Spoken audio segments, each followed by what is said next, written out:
could it be? With me, your man, Louie T. Welcome to Sunday Night Football Overtime. Bills, Steelers. Hell of a win for the Buffalo Bills on Sunday Night Football. 26-15 over the Pittsburgh Steelers. Saw this one coming. Steelers were pretty banged up coming in. No excuses. The Bills look like the better team. There's some questions in Pittsburgh right now. And you know, for a team that started off this season 11-0, not a ton of answers right now. We'll get to that in a second. But to the victors go the spoils. And we want to talk about these Buffalo Bills here first because this was an impressive showing. And I've talked about this Bills team all season long as a team that you need to look out for. Talked about Josh Allen as a potential MVP candidate. Don't think he's going to win it. However, he needs to be in that discussion.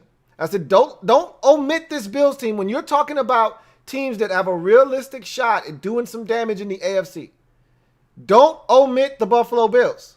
You know, it's funny because I still like, Baltimore to come off the pace and make the postseason and be a dangerous team once they get there.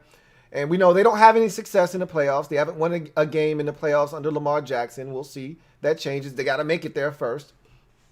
You know, a lot of people are talking Kansas City and Pittsburgh, and rightfully so. But people just skip over Buffalo. Oh, what about Indy? That defense, Matt Eberflus has those boys playing. You know, Phillip Rivers, this might be the time he finally gets over the hump. What about Tennessee? Derrick Henry, King Henry, leading the league in rushing, and he hit another milestone today. The first, joins an elite group of running backs to have, and I think he now has surpassed Barry Sanders and somebody else for the most 200-yard, 2-touchdown games in an NFL career. Look, Derrick Henry and the Titans are dangerous. Yep. But they played Jacksonville today. Okay? This Buffalo Bills team, nobody really talks about the Bills. Seriously. And I get it. There are weeks where you look at Buffalo and you say, For much of this season, the defense has been a disappointment. And, there are those games that you look and you say, I don't know, man. That game against Tennessee, I don't know, man. That game against the Chiefs, I don't know, man. But all in all, they've lost 3 games. And I just told you, one was to the Chiefs, one was to the Titans, and the other was to the Arizona Cardinals on the Hail Murray. They could easily be right there in the discussion for the best record in the AFC at 11-2 right now. Instead, they're 10-3, and they're fighting with the Dolphins for the AFC East crown. I'm just going to tell you this. This Buffalo Bills team is talented. Josh Allen is the real deal. They've got weapons on offense. I've done this a million times on the podcast, so I don't need to rehash that again. You saw it tonight. Slow start to the game for both teams. All right, and I thought that Taron Johnson pick 6 before the half was really the spark that gave this team what they needed heading into halftime to then come out and continue to add to that 9-7 lead that they possessed at the halftime break. They were down 7-0. They rallied to score 23 unanswered points in this ball game and ultimately win this thing going away comfortably, including a very impressive 4-minute drive, which really was more like 6 or 7 minutes at the end of the game to run out the clock. That's really impressive too. You get the pick by Levi Wallace and you don't give it back to Pittsburgh. They don't get another shot. I watched the game earlier today with the Saints and the Philadelphia Eagles. You never know what happens down the stretch. They score a touchdown, almost get the onside kick. They didn't allow that to happen. They got that football up 11 and put it away. First down after first down after first down after first down after first down. That's impressive too. Steelers were shorthanded defensively, as I mentioned at the top of the show, missing both of their inside linebackers in Spillane and Williams, Vince Williams. They were without their best corner in Joe Hayden. They're banged up. But at this point in the season, who isn't a little banged up? At the end of the day, the Bills look like the better team. They look like the better team in this game. They had no answers for Stephon Diggs. And you could argue if Joe Hayden's out there, maybe it's different. I don't know. I can just tell you this. Josh Allen is a handful. Stephon Diggs is a handful. The Bills were without John Brown. Need I mention? Talked about that last week on Monday night, how Josh Allen looked like an MVP candidate, destroying that San Francisco 49ers defense without one of their better receivers. And you see all the weaponry. You see what they can do. And they did it again tonight. It took a while. That Steelers defense got to Allen a little bit early on, made him uncomfortable. He made a mistake. He threw an interception. But once he settled in, Stephon Diggs continued to win for him. He started to use his legs a little bit, and things kind of came into focus for him. They took off, as we've seen them do this season offensively. And this has always been my complaint. The biggest knock on these Bills this year, I don't know if they have enough in the tank defensively when they play the likes of the Chiefs. And I used to add in this Steelers team and the Titans and some of the teams in the AFC that can score points in bunches. Throw Indianapolis in there as well. Could they defensively hold up in games where the opposition has the ability to score 30 plus? Of late, they've looked better. They weren't great on Monday night versus the 49ers. This was a much better effort against the Steelers. Turned Ben over twice. They were able to really rattle his cage. They sacked Ben, the first time Ben's been sacked in forever. So this defense in Buffalo is really coming along, and they're taking those steps that we need to see if you want to be serious about being a contender. Because more likely than not, if you're going to go to the Super Bowl in the AFC, as I've mentioned this, and this is no secret, you're probably going to have to go through Kansas City to get there. And I'm still not sure, even though Kansas City had their moments this season where they haven't looked all that impressive. But if you're going to go to the Super Bowl, you're probably going to have to go through Kansas City, and I'm still not sure this defense has enough juice to stop that offense. However, if they can score, they're going to give themselves a chance. And we know Kansas City doesn't have the best defense in the league. If you can score and this Bills offense is fully capable, you're going to have a shot. And if you can do the things they did tonight, you don't always have to get stops, which they did get stops tonight. But if you can create turnovers, and that's the thing that I've got used to seeing from this Bills defense, is their ability to create turnovers, extra opportunities for the offense. If they can do that, this team has a legitimate shot. They were able to create turnovers tonight. And that's what it's going to take to beat some of these teams in the AFC. You're going to have to create turnovers. You may not be able to get stops all the time. You got to be able to create some turnovers, some short fields for your offense. They were able to do that tonight. And if they can create some turnovers, get some timely stops, this Bills team has a shot. I still don't believe that they can, in the playoffs, I don't know if they'll even beat this Steelers team if they saw them again at Heinz Field in the playoffs. I'm not 100% sure about that. If these two teams met and the Steelers are a little bit healthier and they met at Heinz Field instead of in Buffalo, I don't know if they win the football game or not. I wouldn't bet on the Bills against the Chiefs right now. But if you ask me, could they beat Tennessee if they saw them again? You're damn right they could. You ask me if they could beat the Indianapolis Colts? Yep. The Browns? Absolutely. So you put them up against any of the other teams. Throw Baltimore in there. They can beat Baltimore as well. You put this Buffalo Bills team up against anybody else. I'm still not, even though they beat Pittsburgh tonight, I'm not sure in Heinz Field, in the postseason, when it's totally different than the regular season. Steelers been there, done that before. You haven't. I'm not sure if they win that game. I wouldn't bet on them beating the Chiefs. But anybody else in the AFC right now, from 4 to 7, or anybody on the outside knocking, trying to get in, I take this Bills team over them in a heartbeat. Indianapolis, Tennessee, the Dolphins, any of those teams. Browns, whether the Raiders get back in, whether the Ravens get in, it doesn't matter. I take the Bills over them. They can run it a little bit. We saw that a little bit tonight. We know what Josh Allen is capable of doing inside and outside the pocket. I told you how I feel about Dawson Knox. Drew a huge, you know what? That was the most impressive possession of the game. Speaking of Dawson Knox, because here it is, the Steelers show life after being down 23-7 and cut the lead to 8 after a touchdown and a 2-point conversion to Eric Ebron, and now it's 23-15, and they got plenty of time. You're talking about 12 minutes or so left in the fourth quarter. Plenty of time for these boys to stage a comeback. And the Bills took the football and didn't blink.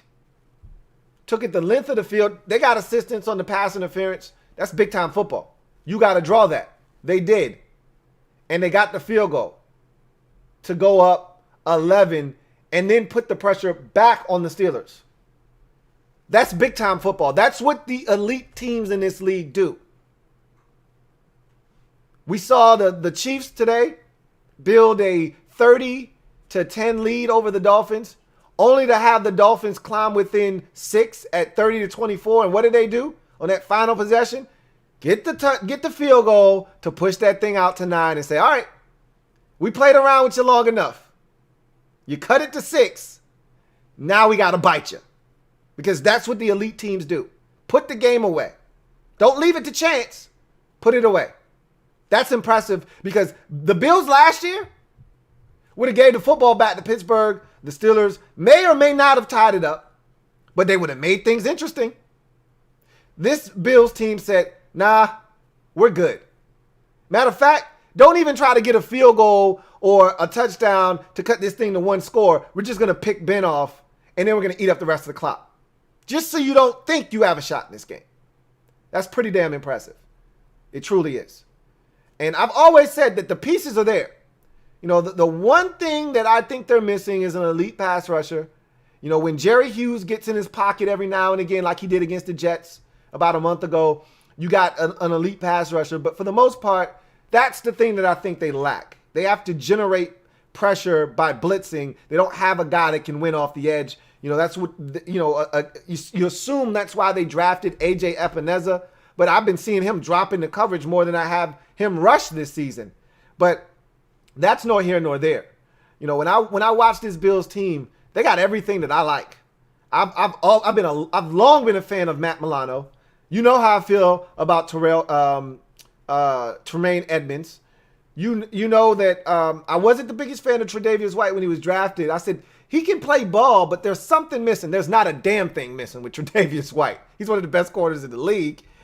And that's why I say I love Brandon Beebe, because they've done a really good job of hitting on later round gems.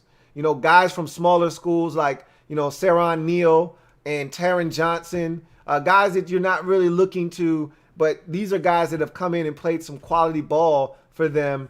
And I told you, I've always loved their 2 safeties. And it's amazing. They got them in the same free agency class about 4 or 5 years ago. And these guys have been lights out for the Bills, and Jordan Poyer and what's the one from Green Bay, Micah Hyde. So I love this defense. The only question has been, hey, who's that other corner opposite of Tremaine Edmonds, Tre'Davious White again? Like, who's playing out? And you never know. You know, one week it's Levi Wallace. You know, another week it might be Josh Norman. You really don't know. But if that guy steps up, they got something defensively. So the run defense has gotten a little bit better. The Steelers, it's not a good measuring stick. The Steelers don't have a very viable rushing attack. So hard to know if this defense has really improved all that much from a run stopping standpoint. In a lot of their big games this season, and you could point, there's a direct correlation in the games that they've lost this season, especially the Tennessee game and the Kansas City game. They've given it up massively on the ground. So there are questions about their rush defense, and I still have those questions. But when it's all said and done, I look at this Bills team, and I see a team that is taking those steps towards becoming a real contender in the AFC. I don't know if they're there yet, but they're taking those steps. They're becoming a dangerous team in the AFC. I sure wish the crowd I wish they were there tonight. This is the kind of game they've waited for in Buffalo. Primetime spot. Bills are one of the best teams in the league at home Sunday night against does it get much better than 11-1 versus 9-3 if you're the Bills at home on a Sunday night? Like, those fans deserve that. And you hear people talk about the Bills Mafia all the time and how it's a great environment and how they've been longing for a game like this, and they weren't there to enjoy this one. It sucks. Hopefully they'll get treated to many more of these down the road with Josh Allen at quarterback. But tonight was a statement game of sorts. Although, as I mentioned, the Steelers were pretty banged up, and you could kind of forecast this one coming a mile away. They're struggling. They've got the dropsies right now. They've got guys out. Not to make any excuses, because you still got to go out and find a way to get it done against an 11-1 team, and that's what the Bills did tonight. And it started with the defense, believe it or not. You're down 7-0. You put together a little drive before the half. You think you're going to end up going into halftime either down, 7-3 or 14-3 or 10-3, depending on what the Steelers do on their final drive of the first half. And you pick it off and take it the other way, and all of a sudden you flip the game around. And from that point forward, the game was really never the same. So when you look at how things transpired, it started with the defense. And it kind of progressed throughout the night. The defense picked off Roethlisberger. The defense sacked Roethlisberger. They got off the field on third downs. They made plays in this game. And they got the ball back to the offense, and the offense delivered enough in this game to get them the win. So, impressive win by the Buffalo Bills to get to 10-3, and they're now starting to create distance between themselves and the Miami Dolphins, who are 8-5, who lost today to the Chiefs, which was expected. So now you're getting to the point now where you can kind of see the light at the end of the tunnel if you're the Buffalo Bills, not quite out of the woods yet. Got a couple of tough games down the stretch, but you're getting to that point now where you can start to see your first AFC East title in God knows how long. The reign of the big bad Patriots is finally over, and I think the baton has finally been passed to the Buffalo Bills. Don't count out the Miami Dolphins, not necessarily for this season, but if Tua is the guy and they feel good about what they're doing moving forward, they could be around too. But this Bills team, they look poised and ready to rock and roll, and so that was a big win for them tonight. As you get to the Pittsburgh Steelers, 11-2 now with the loss, 2 straight after starting the season off 11-0. Injuries are starting to mount for them. We saw how they were down at one point to their final offensive lineman, Gerald Hawkins, in this game. So the injuries, definitely starting to mount for this Steelers football team as they try to limp towards the finish line. They've got to figure out, and people keep talking about this, and they've gotten by for the most part this season. And they had the illustration of the first 6 games of the season and how they were able to run the ball. But also look at their competition in those first, 6 games. It wasn't murderer's row those first 6 weeks for the Steelers. As a matter of fact, let's look up those teams in those first 6 games of the season when they were able to compile all those rushing yards that they had.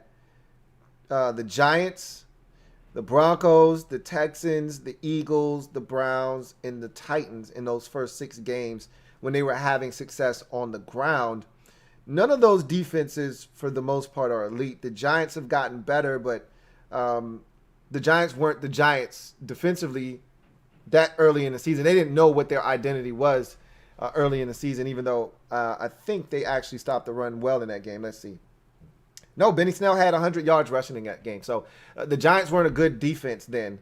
The Broncos, let's see what they did in that game. Connor had 100 yards in that game. So, again, none of these teams are any good early in the season. The Texans, we know what they are defensively. The Eagles, they didn't have a great rushing game against the Eagles. But I digress. When you look at this Steelers football team, they're not a great rush offense. And they've relied heavily of late on the quick passing game. And it's amazing because when they started, 11-0, nobody was complaining about the lack of rushing. Maybe Steelers fans were. Maybe they knew that this would happen and they would at some point come to roost if they weren't able to run the football. But when they were 11-0, when they were 7-0, 8-0, 9-0, 10-0, and they weren't running the football because they haven't really run it successfully since week 6. So when they were winning all those games and they weren't having great rushing totals, was anybody complaining then? I don't know. Maybe, again, Steelers fans were. But it's becoming an issue now, and it wasn't before, because now guys are dropping the football.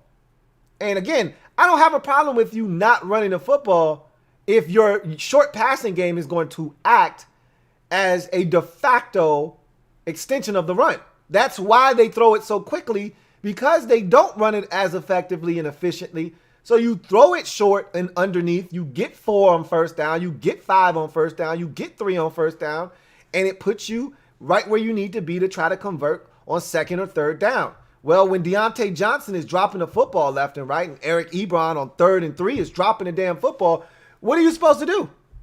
You know, all the stuff that was working earlier in the season, not working out because guys aren't holding on to the football. They're also missing the big play. You know, got one last week from James Washington, but Chase Claypool hasn't been found the last few weeks. And this is a guy that was leading the team in all rookies and touchdowns. He's making big play after big play after big play. And now all of a sudden, this guy can't get a sniff. You know, if I'm the Steelers, you got to get it in his hands. You got to give this guy a chance. And, you know, and I'm not just talking about chucking it 45 yards down the field and hoping he makes a play. I'm talking about wide receiver screens, jet sweeps. This guy is a physical freak. Get in his hands, get some blockers out in front, and see if he can't make a guy miss or run a guy over or stiff arm somebody and make a big play that way if you can't get it to him down the field. But for him to just go pretty much invisible because the big plays aren't happening is something else. So there's a lot wrong with this Steelers offense right now, you know. But I think, you know, and a lot of people are making a big stink about the run game. Honestly, I don't care about the run game and the ineffectiveness of it. What I care about is the fact that you're not converting on third downs. You're not getting into third and manageables because you're not executing on first and second down. That's, to me, the real story with this Steelers football team. Watching them the last few weeks. Even that Dallas game, if you go back a couple of weeks before they lost, that Dallas game, they weren't executing in the first and second down situations, and it put you in third and long, and that puts you behind the sticks, and you're not converting because that's not who you are as an offense right now. So for me, it's get back to the basics. Guys got to catch the football. I think the play calling could be a little bit better because there are other ways. Like, did we see any wide receiver screens tonight? I can't recall if we saw any wide receiver screens out of the Steelers.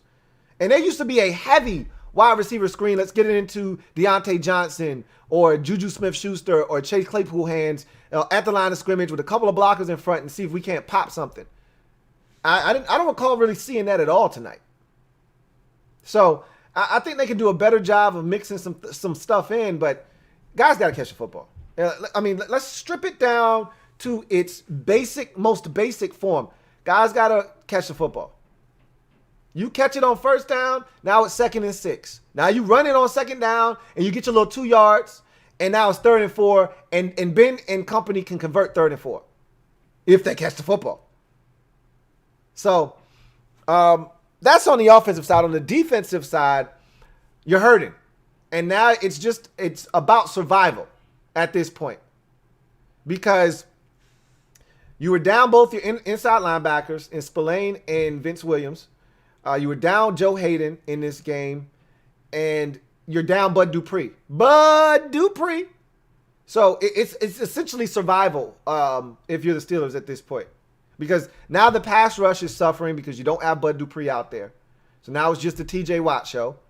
And, you know, in coverage, and my man Captain Spartan said, hey, we're going to lose this game. And part of the reason he felt like they were going to lose the game is because they were missing both of their linebackers. He said Spillane is our best coverage linebacker, and we just don't have anybody else that can fill that void. And not to mention no Joe Hayden against that offensive attack. We're going to struggle, and we're going to lose this game. And he was right. He was pinpoint accurate. He knows his team, and I knew he was going to be right about that. That's why I picked Buffalo.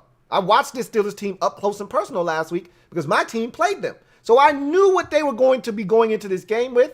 I knew the struggles of this Steelers team, and I knew the Bills were going to be able to exploit it tonight.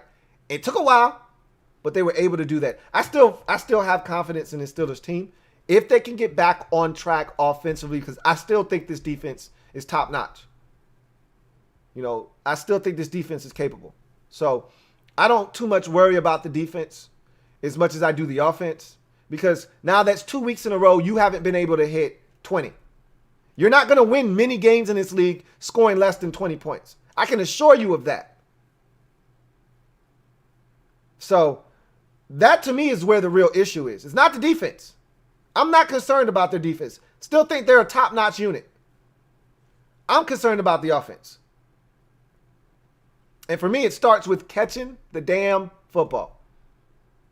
You do that, I think you're going to have a shot to get some of the problems that we've seen crop up of late rectified. We'll see what happens, though. Got some super chats, so I want to get to those, and then we'll get to some comments from this game. Lurts of Orthanic, thank you for the super chat. Greatly appreciate you. Lurts of Orthanic writes, great to see Steelers exposed again, not a Super Bowl team.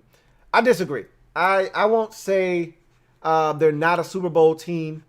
I could see why you would feel that way.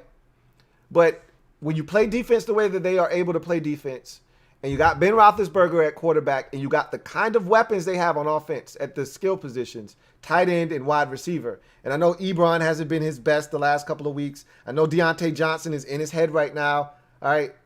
But if he can overcome that, get back to the Deontay Johnson from earlier this season that was lighting teams up like he did against the Tennessee Titans, and you get Chase Claypool, and you got Juju Smith-Schuster, and you got James Washington, that's a lot to handle for an NFL defense.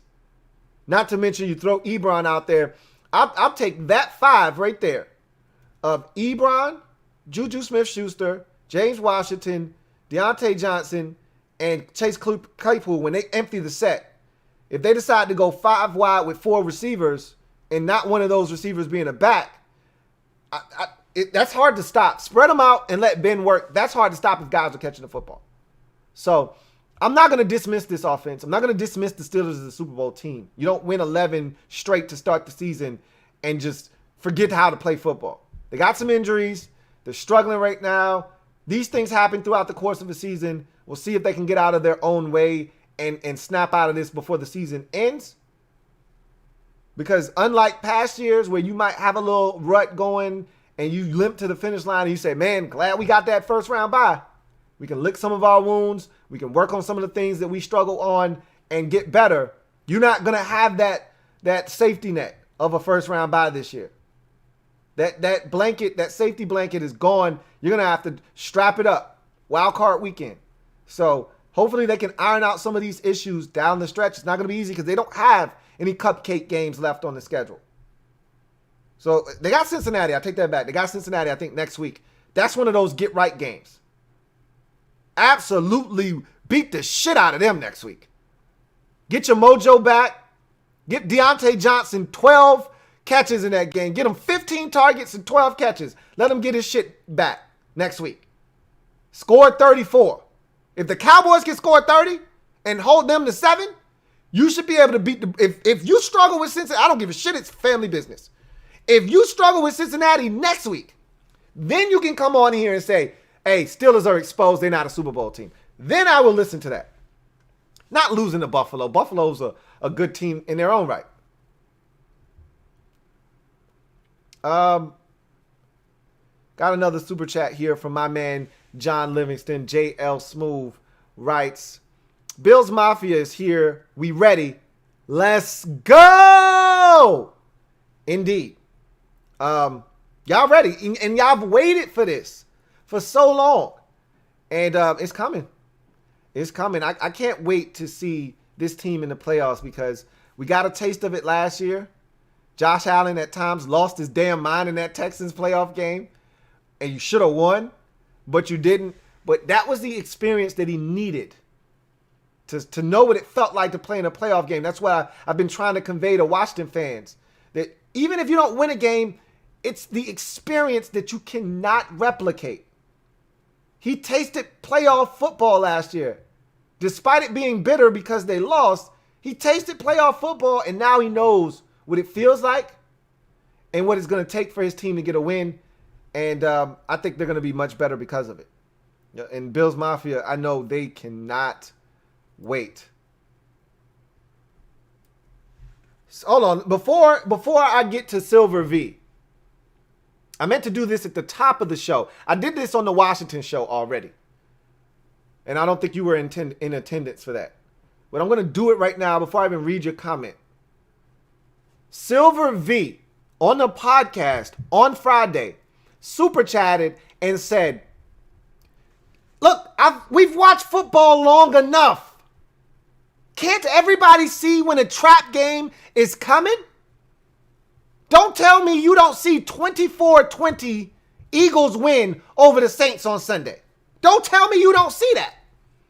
And I said, I hear you, bro. And I'm going to tell you right now, either your scenario is going to happen or my scenario is going to happen. My scenario was the Saints defense was going to overwhelm Jalen Hurts. He's going to turn it over 2 or 3 times, and the Saints were going to find a way to win that game. His scenario was Saints are going to be overlooking the Eagles because they got the Chiefs next week, and they see a wounded duck Eagles football team. They got a first-time rookie quarterback starting in Jalen Hurts, and they expect to just show up and win, and the Eagles are going to lay down for them, and it's not going to happen. They're going to come out flat, and they're going to get beat. And you couldn't have been more spot on. Damn near down to the score. 24-21.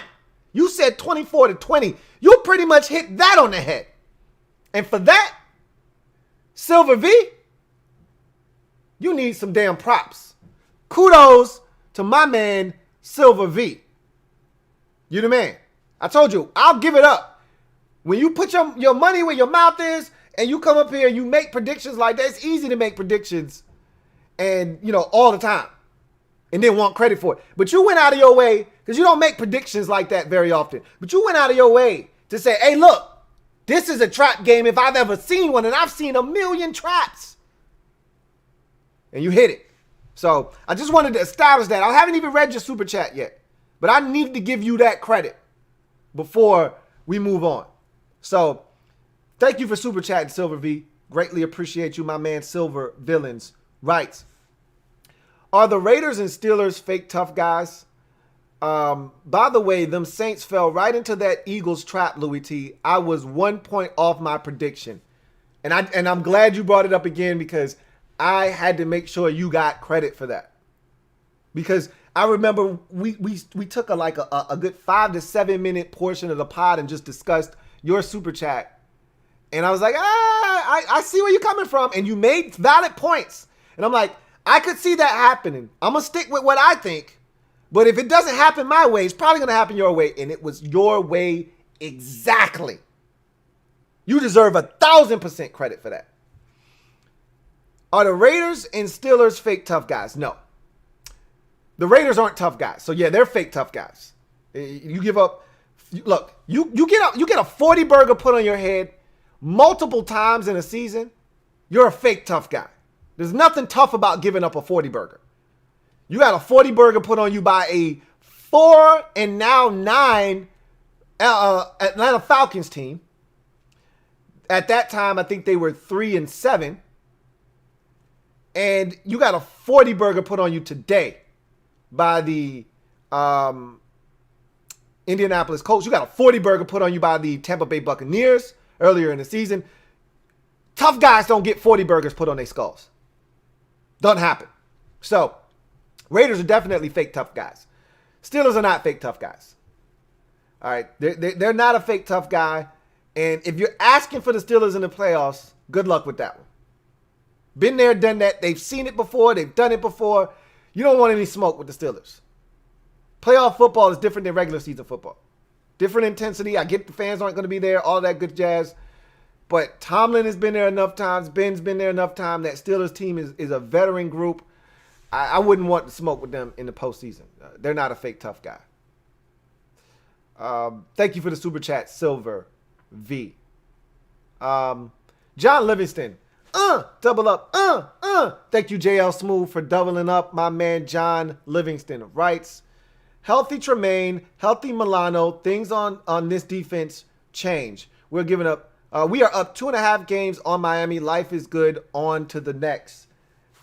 When those guys are healthy at linebacker, I think it dramatically changes this defense. Matt Milano has been dealing with a myriad of injuries this season. He's been out of the lineup more than I can remember in the past this season. Tremaine Edmonds had his issues earlier in the season. He's been back now for the last 2 or 3 weeks, and he's been exceptional. That's my guy. That's my favorite Buffalo Bill defender, Tremaine Edmonds, and he's playing lights out. And so this defense is coming along. You know, I'm watching guys like Vernon Butler step up and penetrate into the backfield consistently. I'm watching guys start to really get it. Mario Addison has been playing quality football. Like 27 ex-Panther players are on this roster, including a guy that I got to give credit to tonight that started at right tackle in Darrell Williams that was essentially singled up against TJ Watt the entire night, and we really didn't hear from Darrell Williams. You know, I was surprised at the gall. I mean, it took some stones to pretty much say, all right, Big Darrell, you got TJ Watt tonight, man. Get her done. And just leave him out there on the island, essentially. I was expecting some chips and some help, and it really wasn't a lot of that. And we really didn't hear from TJ Watt tonight. That's impressive. Y'all gonna win this division, man. You know, you talk about 2.5 games up on Miami. It got close there for a minute. You know, at one point, it was 8-4 Miami, 9-3, and in one fell swoop, just like that. They lose, you win, you widen that gap to 2 full games, plus you beat them already this season, which adds another half a game. You're good. You're going to win this division. I never doubted that, though, and I hope you never doubted it either. Got another one here from my man John Livingston. Thank you for tripling up, JL Smooth. Greatly appreciate you, who writes, Bills had the Steelers' quick passing game locked down. Bills adjusted at halftime. Steelers kept blitzing. Diggs made them pay. You know, that's the thing about, you know, blitzing. You live by the blitz, you die by the blitz. And they played zone behind that. And maybe they didn't have the confidence to play man-to-man with these Bills receivers, which I don't blame them. But they were too wide open in some of these zones, man. Like Stephon Diggs catching a football, and there's no Steeler defender within 7 yards. I mean, how many catch and runs did he have tonight where he gains an additional 15 or 20 yards after the snag? You're like, where the rest of the defense at? And that's un-Steeler-like, you know. So they were definitely hurting at linebacker tonight. I think that really showed in some of those blitzes and nobody being at home. That's not what I've seen from the Steelers team for the bulk of this season. All right, so knocked out the super chats. Now let's get to the comment section. Captain Spartan 04 says, finally, the misery is over.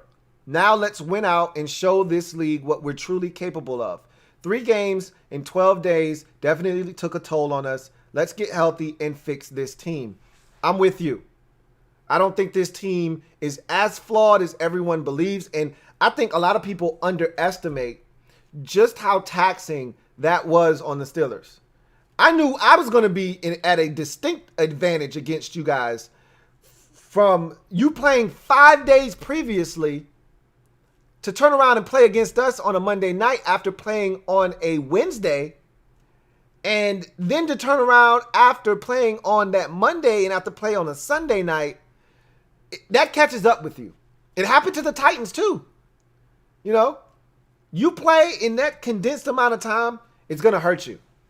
And so you're going to have an opportunity to have a normal week for the first time in a long time. It's not going to be condensed. And you're going to be able to lick some of those wounds. You're going to get some of these guys back. And like I said, you don't need all of them back this week. You're playing Cincinnati. If Joe Hayden needs an extra week, if Spillane needs an extra week, this is a team you take that week on. This is a de facto bye week. Just the biggest goal, you're going to win, just stay healthy.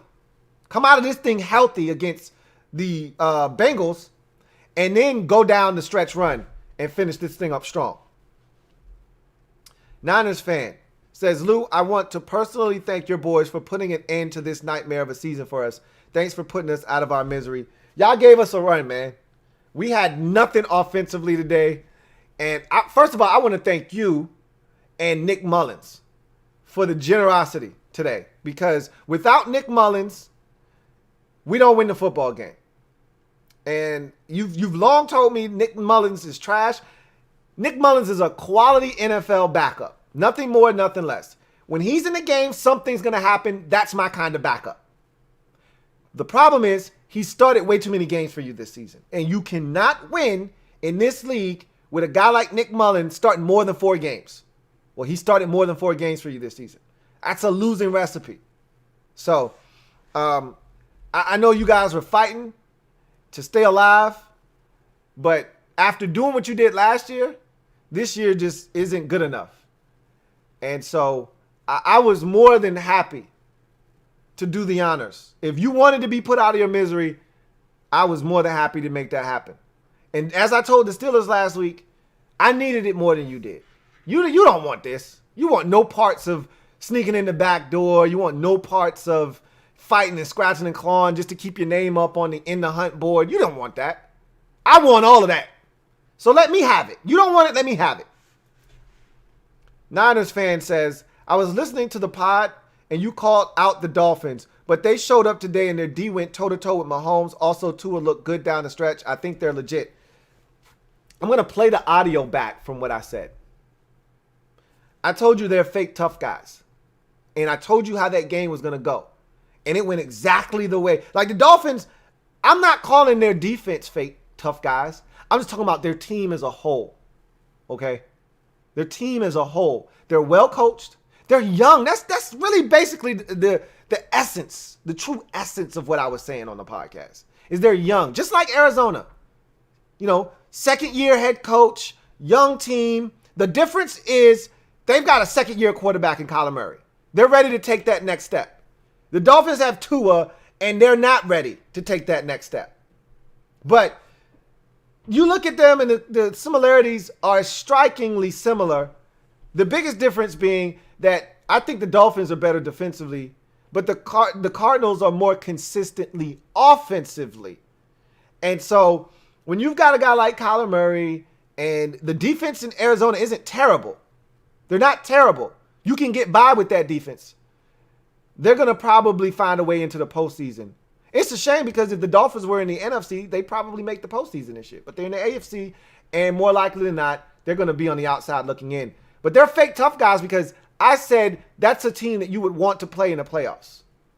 Because of the lack of experience, the lack of experience at the coaching position, the lack of experience at the quarterback position. They don't have guys on their team that scare you from a skill. Outside of Mike Gesicki, they don't have anybody that really scares you from a skill position standpoint. I'm going to play you the audio tomorrow. Because just like my man Silver V was spot on the Eagles and Saints game, I was spot on the Dolphins and Chiefs game. JCamman99 says, Super Bowl? Can I say that? I think I can say that. I think I can say that. Yeah, you can say that. I don't think that's this year. But why the hell not? Why the hell not? Feel confident in your boys. They've given you every reason to think, why not us? Now, again, as I said at the top of the show, I don't think you can beat Kansas City. I don't think you can beat these Steelers again if you play them at Heinz Field with them being a little bit healthier. But why the hell not? I think you can beat everybody else in the AFC playoff picture outside of the 2 teams that are currently ahead of you. And I know if you're a Bills fan out there, you're saying, but we just beat the Steelers. That's not the same Steelers team you would see a month from now. That's all I'm saying. That's all I'm saying. Captain Spartan 04 says, let's see everyone overreact tonight in the next couple of days. It's going to happen. 2 straight losses after 11 straight wins. Is this Steelers team a fraud? You're going to get all of that. Soak it all up. Tomlin's he's gonna package all of that up. He's gonna cook it, and then he's gonna serve it up on a platter to his team.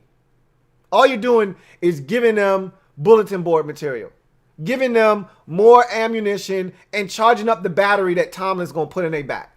So go ahead with all of the nonsense that's gonna be said over the next 48, the 72 hours, the first takes, the I don't know all the name of those damn shows. What is it? Undefeated, unsomething, undisputed, all of that shit. Go ahead, soak it up.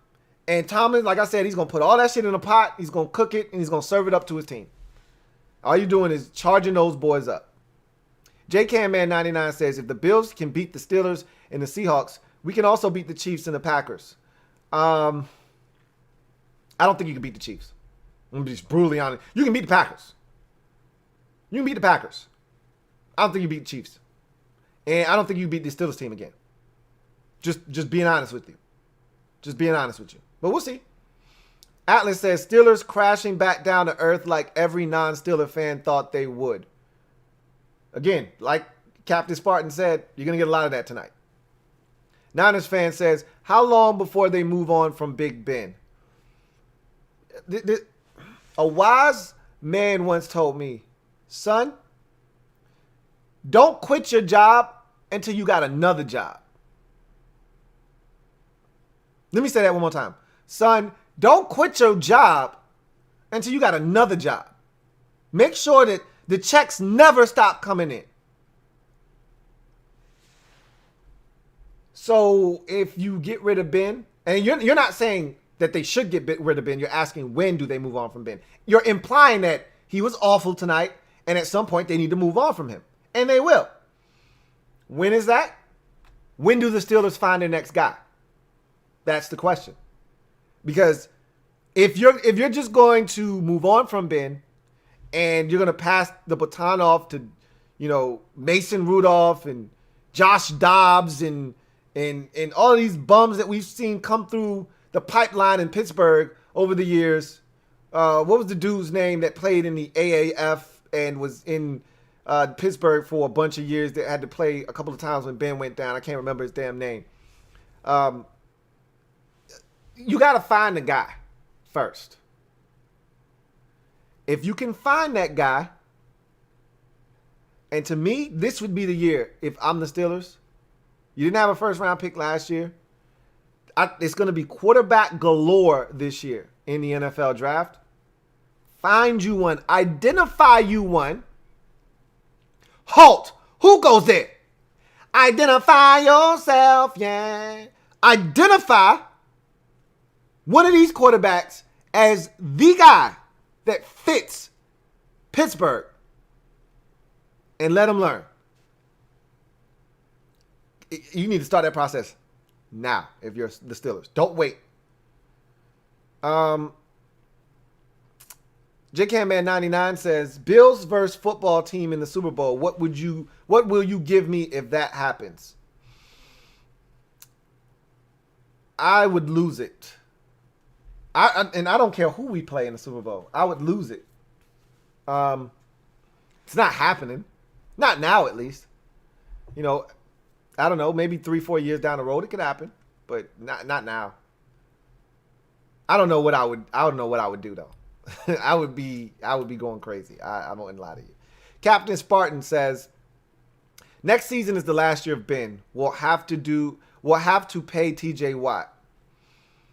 If that is in fact the case, that's why it's more imperative that you draft that guy this year so that he can learn from Ben next year. But you can't go into next season without a guy preparing to take over the mantle. They can't, after last year, they can't possibly think Mason Rudolph is that guy. If they do, they're making a mistake of epic proportions. And whatever comes after that, they totally deserve. Totally deserve if they think that they're going to be able to win on a consistent basis with Mason Rudolph. So hopefully they understand that Mason Rudolph is nothing more than a backup in this league, and they look for the guy in the draft next season. This upcoming draft is what I mean when I say next season. Niners fan says, do you think the Packers get the number 1 seed in the NFC? Their remaining games are against the Panthers, Titans, and the Bears. Also have tiebreaker over NOLA. Yeah, I think it's all theirs. They just pretty much got to find a way. The Titans is the one that could jump up and bite them. The Panthers, they fought so valiantly this season. They probably overachieved a little bit earlier in the year when they got to 3-2 after winning 3 straight after, dropping to 0-2 to start the season. A lot of people say, oh man, Carolina's a lot better. No, the Panthers are who we thought they were. They're who we thought they were. So they're going to take them out.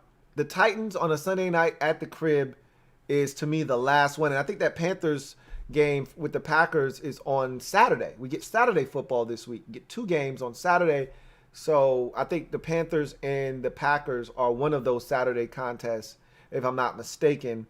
And so they're going to beat the Titans. And I think that last game against the Bears is actually at home or at Soldier Field. That could be tough. The Bears are playing spirited football right now. Ever since that ass whooping against Green Bay the first time around, they're kind of rejuvenated. It's too little, too late, but it could make for an interesting Week 17 matchup if, in fact, the number 1 seed is on the line in that game. J Cam Man 99. But to answer your question, yes, I do think Green Bay is going to hold on to that number 1 seed now.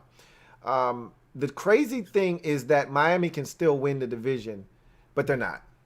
I mean, they're not. You have to play them again. So, yeah, anything could happen, and you would have to lose. Let's take a look at both of you guys' remaining schedule, since, that's being brought up here. Bills have Broncos. Bills have Broncos next week. Looks like that's on a Saturday, actually. So that's one of the Saturday games. Then you have the Patriots. That's a Monday night game. So look at you getting all this primetime press. And then you get the Dolphins in Week 17. That could be interesting. Just depends on what. Because I still think you guys are still somewhat scared of the Patriots. I still feel like there's a little bit of that Patriots phobia going on. I wouldn't count the Dolphins out just yet.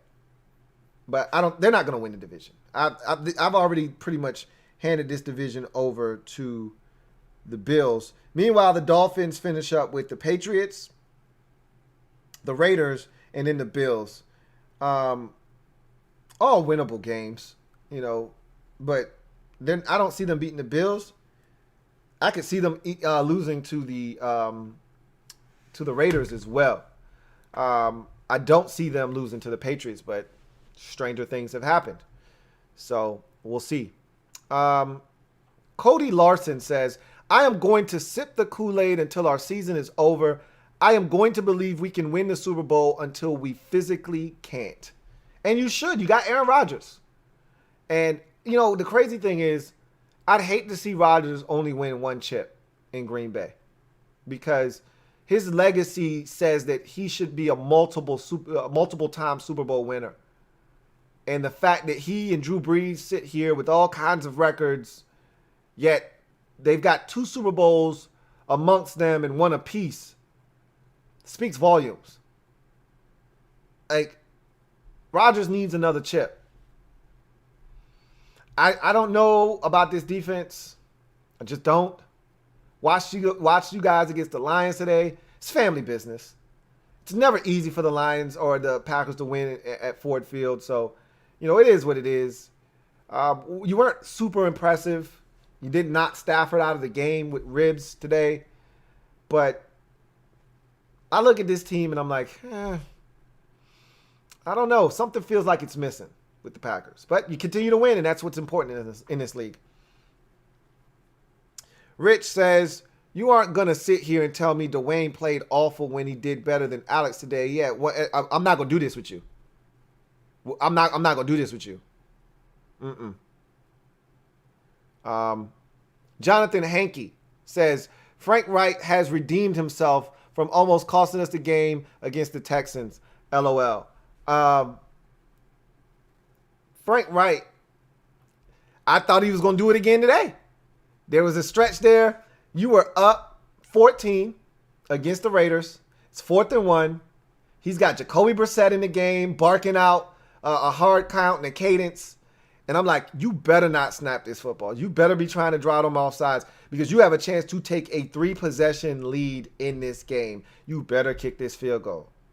And he did. He called timeout, sent the field goal kicker out there. Rodrigo Blankenship came on the field, kicked the field goal. You went up 17. Then Derek Carr throws a pick 6, and the game got bust wide open, and that was all she wrote. But for a second there, I'm thinking to myself, Frank done lost his damn mind if he go for this. And I wouldn't put it past him. Your boy in Philadelphia went for it on 4th down 4 times today. I said I would not put it past Frank to do this stupid shit. But he didn't. Good for him. Rich says, hey, 51. Yo, bitch. Hey, Chase was wilding at the end, man. Chase was ready for it. He was ready for all the smoke at the end of that game. You know, I got a kick out of that. Hey, 51. Yo, bitch ass. He was mad because 51 tried to get after Dwayne. And look, when you decide you want to stand up when you're supposed to be kneeling and you want to try to waste some more clock, that gives the defender every right to come back there and try to jack you up. And that's what he tried to do to get the football out. Chase took umbrage to it. He was not happy. And after that play, Chase went and got his helmet. And then some little extracurricular activity popped off on the next play. And Chase was ready to go put it on and strap up. I'm like, Chase. Chill, bro. Chill. Easy. We got it. We got this. Relax. He was ready, though, man. That's my guy. Reese says, can y'all do me a favor and stop winning, Lou? I want no parts of y'all in the playoffs. Look, man, we just trying to live. We just trying to get in here, man. I ain't worried about who we line up, with or who we match up good against. Or I'm just trying to live. I'm just trying to get in, man. And whether it's Seattle or y'all or whomever, I just want in. That's it. And if you do me when I get there, you do me. I just want in. I need the young fellas to experience what playoff football is all about. I just need in. I ain't trying to hurt nobody, Ree. I just want in. That's it. I'm just knocking on the door. I want somebody to let me in. That's it. For years, they kept telling me, you keep on knocking, but you can't come in. You keep on knocking, but you can't come in. I'm just steady knocking, man. Steady knocking. I just want in. I just want in, Ree. You gonna get in. As a matter of fact, I'm knocking on the door. You the one looking at the peephole. Oh, it's Washington. Should we let him in? I don't know. What do you guys think? And they all looking like, well, I mean, who cares? It's the NFC East. I'm going to keep knocking. Somebody going to eventually open the door. JP says, man, that Steelers defense looked all sorts of awful in the second half. I don't fear their corners, and they're all sorts of banged up at linebacker. And, the two kind of go hand in hand. Their linebackers are so pivotal in what they do defensively. So it's hard to kind of separate the two. And no Joe Hayden impacts that secondary. There isn't a ton of depth for the Steelers back there. They got 3 corners that they really trust. And I can never remember the dude's name, the one that had the pass interference on Dawson Knox down around the inside the 5. Hilton. They trust Hilton, they trust Sutton, and they trust Hayden. Those are their 3 guys they'll go to war with. After that, once you start digging in to the rest of them corners, they got nothing for you, man. So they don't have a lot of depth at corner. Niners fan says, want to know what your impressions of Dre Greenlaw were today. I feel like he can be a stud down the line because of that elite speed. I'm going to just tell you the one play that, and I knew this from Dre Greenlaw coming out of Arkansas when I scouted him, when you guys drafted him last year. And I said, man, this guy can run. But my thing was he was so small. I was like, I don't know. We'll see. I questioned his instincts at times on tape when he was at Arkansas, but he's cleaned a lot of that stuff up as he's gotten to the NFL. And it's hard to evaluate linebackers sometimes in college because you don't know what they're being taught to do. That being said, there's one play that to me defines what Dre Greenlaw can be in this league. And part of the reason they felt so confident and wanted to move on from Quan Alexander last year was because of the emergence of Dre Greenlaw. But I digress. J.D. McKissic on a 3rd and let's call it 6. I think it was 3rd and 5. Catches a pass out in the flats.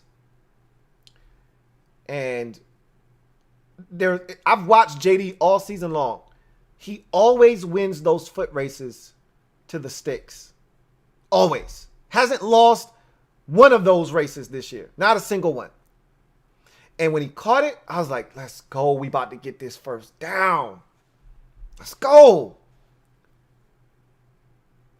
Dre Greenlaw came all the way across the field through traffic. We're running little picks trying to get him to have to weave his way through traffic. He navigates all that traffic, and he gets to J.D. McKissic 1 yard short of the first down and makes the tackle. Unbelievable. I couldn't believe that he didn't get that first down. If J.D. McKissic has had 17 foot races to the sticks in similar situations this year, he was 16 of 16 before Dre Greenlaw caught him in the game today. I couldn't believe it. That play right there showed you his speed, his closing speed, his tackling ability, and his ability to be able to navigate through traffic, his smarts. He could have easily got picked on that play. I think Dre Greenlaw's got a bright future ahead of him. He fits right in with what they do defensively. You know, when you look at, and I hope your boy is okay. I always forget his name, 54. Because he had a shoulder, it looked like a shoulder, collarbone, neck type thing going on. He left the game. But he fits right in with all those dudes, man.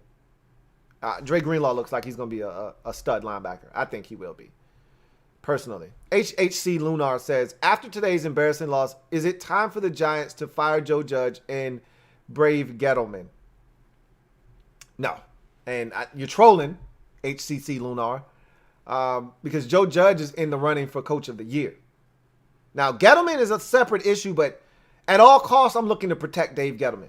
I hope this little stretch of football and Leonard Williams, who he traded for, and it's working out now, and the trade of Odell Beckham, and you see Jabril Peppers being like one of the centerpieces of their defense.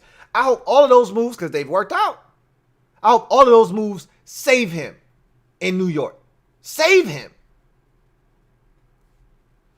Jonathan Hankey says, I picked up your Washington football defense in my fantasy league, Louie. Well, shit. They did a number for you today.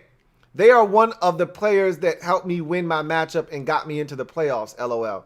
You're welcome. Those boys were fantastic. It was the best defensive effort of the season, hands down. I mean, you know, what they did against the Steelers last week was impressive, but they got help from the offense last week. There was no help from the offense this week. This was all defense all day long. So the defense stepped up this week, and they did it big for you, for sure. 2 defensive touchdowns, a bunch of forced fumbles, an interception, sacks, you name it, they did in this game. Juan Gotti talking sports. I know this is off topic at the moment, but I think JD and Peyton played good, combined for 100 yards, and he said yards. If we can get this from them until Gibby comes back, we will be fine. I agree with you. I talked about that on overtime, that I actually like what we got out of both of them today. It was not their fault that the offense didn't do what we needed it to do today. I thought they were exceptional, both of them, especially McKissic. Thought he was outstanding in the game running the football. I thought Peyton Barber gave us exactly what we thought he was going to give us.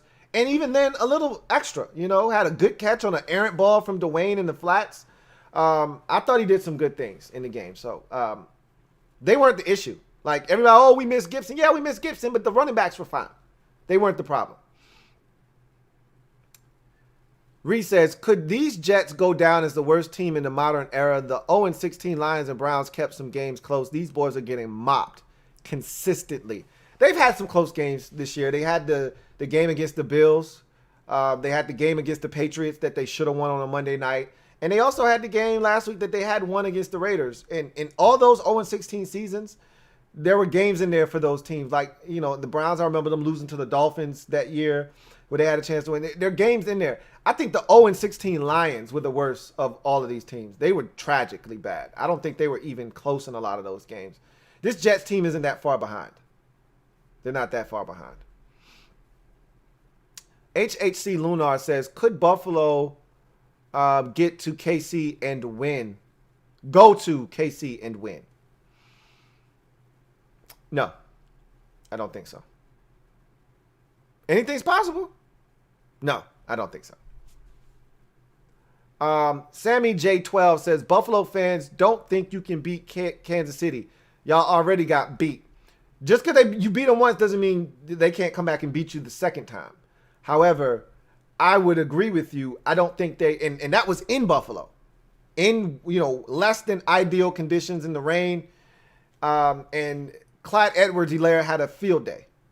Travis Kelce had a field day. I think if these two teams meet again in Kansas City, which is where it would more likely than not take place, the Chiefs would be favored in that game, and I think the Chiefs would take care of business. But I wouldn't count out this Buffalo Bills team. They're dangerous. Jonathan Riches, what is up with the Steelers' run game? I know their running back group isn't scary, but their O-line has been solid this year. Is it play calling? It's a lot of things. For one, I thought Chris Collinsworth, I know a lot of you aren't big fans of his, but I thought he did a really good job of illustrating some of the differences in the Steelers' offense because Ben is their quarterback. They don't get under center at all, okay? There is no play action fake because they're always in the gun. They don't have any quarterback sneaks. There's a lot of things that they just don't do that would help your run game. But, you know, outside of that, forget about all that. They lack dynamic backs, all right, when it's all said and done. And their offensive line has had their fair share of issues this year with injuries. And when you have injuries and you don't have dynamic backs, this is what you run into. When they were healthier up front this season and they played lesser competition, they ran the football effectively. But as the season progresses, you get these injuries and teams start to realize, hey, look, man, James Conner and the kid from Kentucky, Benny Snell Jr., not really afraid of those dudes. Not really afraid of these guys. I think the Steelers, they understand what's up. You know, to protect the offensive line, to protect Ben, there's a lot of factors that go into this. Just let's throw it. We trust Ben. We trust Ben to get it out of his hands quickly, get it to the right guy. Let's just throw it. And again, it was working up until of late when guys started dropping the football. This all started versus the Ravens. So maybe it was this condensed period that really was affecting them. Because it started against the Ravens with not enough practice time and all of the things that went on going surrounding that game.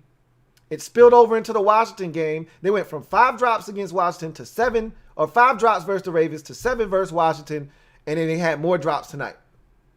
Deontay Johnson had 2 or 3 tonight. Ebron had two of them, at least 1 or 2 tonight. And so you continue to have these issues, it's going to hurt you. The run game, though, it's a combination of a lot of things. The biggest, I think, are the lack of dynamic backs, and the offensive line has had some issues staying healthy. Got a super chat. And this one is from Brandon Hayes. Thank you for the super chat, Brandon Hayes. Greatly appreciate you. Brandon writes, bro, missed your channel. Took wife and the kid to a light show. I'm loving our dog ass HTTR. Let it shine. Hey, we going to see the lights next week. I'm taking the little ones to see the lights next week. So I might have to take an L on some of them Saturday games, my dang on self. I'll see. Maybe I'll be able to do it on Friday so I don't have to miss any of the pigskin action. But I'm glad y'all enjoyed yourselves. Hope y'all enjoyed yourselves. And yeah, we took care of business for you, bruh. We took care of business for you. No doubt. HTTR.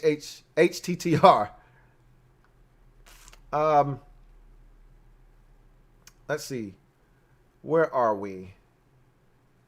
We already hit our hour mark. Let's see where we left off at. Right here. I'm going to take a couple more and we'll get out of here. HHC Lunar says, Josh Allen won't win MVP, but if there was a most improved award like in the NBA, he would win it for sure. Yeah, I think you're right. You know, from where he's come to where he is now, I'm talking about this guy as an MVP candidate. So that tells you all you need to know. You're right. I agree with you. Reese says, I cannot tell you how spot on you were about Scotty Miller, Lou. Had a deep ball touchdown. I watched the game. That was a massive touchdown. At that point of the game, I think you were down 6-0. You needed that. And from that point forward, the offense stepped up after that Scotty Miller touchdown. You personally told me that this kid flies one of your best breakdowns ever. Scotty Miller was huge. How about Shady McCoy today for y'all? You know, getting a little something out of him. And Leonard Fournette being a healthy scratch. I think it was you who told me you're not the biggest Leonard Fournette fan. Might have been my homeboy, whatever the case may be. I like Shady. And matter of fact, you told me that you said Shady didn't have anything left. You didn't really like what he was giving you. Shady gave you some juice off the bench today. I like Shady, and I think there's a lot left. Enough left in the tank. I won't say a lot. Enough left in the tank to be a contributing member of this Buccaneers team down the stretch. JP says, how's Tremaine Edmonds doing this season? You already know how badly I wanted to draft him in 2018, but like you said, the defense in Buffalo has been a disappointment. He's been a little banged up, but he's been really good of late. This defense is coming on. They're playing better, and part of the reason why they're playing better is because they're getting healthier. Edmonds and Milano inside those two linebackers, for me, are the heart and soul of that defense. And as they continue to go and get healthy, this defense, I think, is going to get better. And Tremaine Edmonds is doing just fine in Buffalo. Just fine. Still feel, the more I see Daron Payne play, the less I feel like, Tremaine Edmonds is the one that got away. Because Daron Payne is starting to win me over. Him, Jonathan Allen, all those boys are starting to perform at that level that we were expecting. So I'm becoming less and less, less and less worried about how well he's doing and more impressed with what our boys are doing. It's starting to come together. Got another super chat from Brandon Hayes. Thank you for the super chat. And double up. Thank you for doubling up, Brandon Hayes. Greatly appreciate you. Brandon writes, funnel cakes on me, bro. HTTR. I'm not a big funnel cake guy, even though they look delicious. I'm a vegan. Now, if you can find me some vegan funnel cakes, I'm in. Did you crush some today? You probably did. You probably crushed some funnel cakes, you and the kids. I can see you sharing a couple pieces with the wife. Your kids got their own little funnel cake over there off to the side, and you sharing it, busting it down with your wife. I can see that. Sounds like a good time. For sure. Thank you for the super chat and doubling up. Let's see. Where did we leave off? I'm going to get a couple more and then we're going to get out of here.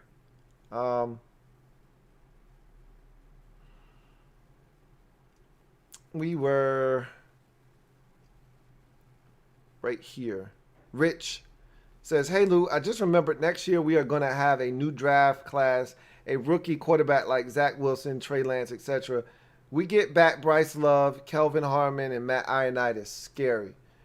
Not to mention they've got some decisions to make. What is Reuben Foster next year, a year healthier? Obviously, he's not under contract, but we would have first dibs to sign him. Why wouldn't he want to come back here? This is the organization that gave him an opportunity when nobody else would. I would assume he would want to come back here, and he's been a model citizen since Rivera and company took over, so maybe they'll give him a chance. We'll see. There's a lot to be optimistic about if you're a Washington fan. The arrow is definitely pointing upwards. For the first time in a long time, it feels like we've got the least amount of drama in the division, which is hard to say because that's never the case. We still got to figure out quarterback, but we're not talking about our coach next offseason. The Eagles could be, even though they got a big win today. The Cowboys could be talking about their coach. They're definitely going to make some coaching changes. Might not be the head coach. The Giants could be making a general manager change for all we know. We don't know. We're not sure about that. Same could be said for the Eagles. They could be moving on from Howie Roseman. Who knows? Like, there's a lot of things that are in flux. I talk about us needing a quarterback. Eagles don't know what the hell's going on at quarterback for them. Cowboys don't know what the hell going on quarterback for them. And the Giants, are you 100% sold on Daniel Jones? I don't know. I don't know if they are or not. He didn't look good today, but he was banged up too. You could tell he came back probably a week too soon. Let's see. Cody Larson says, our defense can't put it together. Sometimes the run defense is really good, but the secondary struggles. Sometimes the secondary is really good, but can't stop the run. That's the problem for me. It's the inconsistency. It kills me. You know, you see the run D and it's playing out lights out, and then you're like, oh man, they got a shot, and then the secondary crumbles right before our very eyes. You know, that's what happened against Indianapolis. You know, the run defense was pretty solid. The secondary was atrocious. After a quick start in that game in which you picked off Phillip Rivers. You just don't know what's going to get you with that Packers defense. Got another super chat. This one is from Kevin the PRF. Thank you for the super chat, Kev. Greatly appreciate you. Kevin writes, haven't seen the game yet. Is Hurts really balling? The Eagles historically have always been our inverse. They have 99 problems, but quarterback ain't one. He played well. He wasn't balling, okay? I'm not going to sit here and over-exaggerate his first start in the NFL. He made plays when plays were there to be made. Had a huge 4th and 2 early in the game that he throws to Alshon Jeffrey for his first passing touchdown of his career. The thing I was most impressed with was his legs. That's the thing Carson Wentz refused to do, was run. And when it wasn't there, he tucked it and he ran. And it broke the back of the Saints multiple times in that game. 3rd and 4, he runs for 9. 3rd and 7, he runs for 11. 3rd and 3, he runs for 13. He was killing them with his legs. Let me see how many yards he had rushing in this game. It's probably not as much as I made it out to be, but it felt like every time they needed a big play, he either converted with his arm. They did a good job of kind of staying balanced, which they didn't do. And it always helps when Miles Sanders breaks off an 82-yard run. Those help too. He did the same thing against the Steelers earlier in the season. So it always helps when your running back plays the way Miles Sanders plays. 115 yards rushing for Miles Sanders in this game, which is something they didn't do with Wentz in the lineup. So Hurts, well, I was right. Hurts, 18 rushes, 106 yards for Jalen Hurts. There you have it, okay? He killed them with his legs. He murdered them with his legs.